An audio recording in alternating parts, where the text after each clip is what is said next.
From Dandyland Studios, my name is Joey Helpish, and this is How to Song, Chapter 6, Make Something Terrible.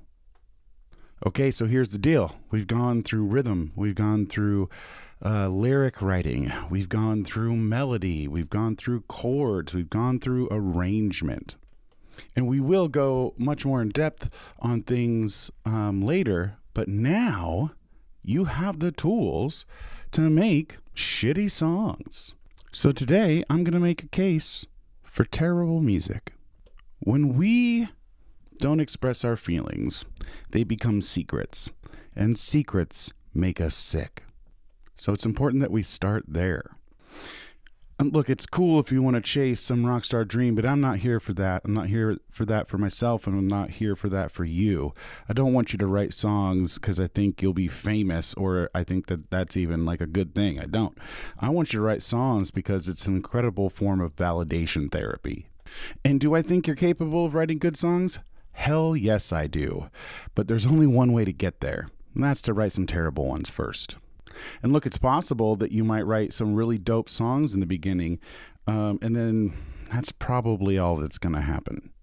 Like I tell very talented people all the time, you need to take the time to intentionally write some shit that is weird and maybe awful, and maybe your voice sounds terrible. Because perfectionism is the enemy of good. It's the quickest way to quit. And there is something so incredibly empowering in saying, okay, I'm going to assume that this is going to be awful, and I'm going to do it anyway, and I'm going to enjoy the process. Because in the process is the therapy. In the process is the connection to creation.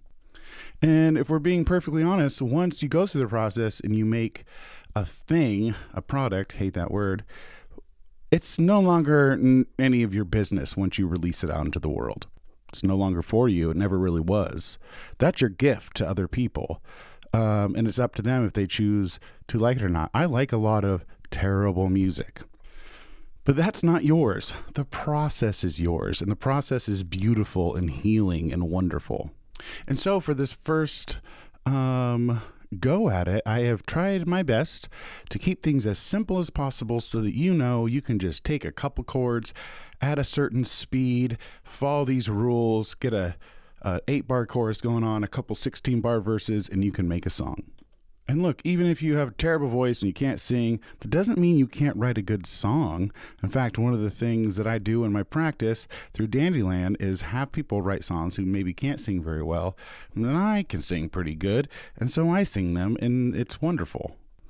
Look, I promise you, I've seen it happen so many times. It's so wonderful. And when someone doesn't embrace this, it's not so wonderful.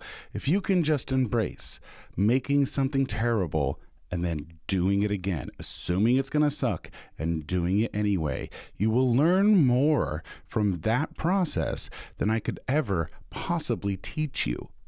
And here's the other little secret, little nugget of secrecy about the creative process. You might be thinking, well, this is so simple. Maybe you did it and it was like really easy. It sounded really amateurish and childlike. Cool. Do it again and again and get bored. And then once you get bored, give yourself permission to get weird. Because there is a path. Get bored, get weird, get awesome.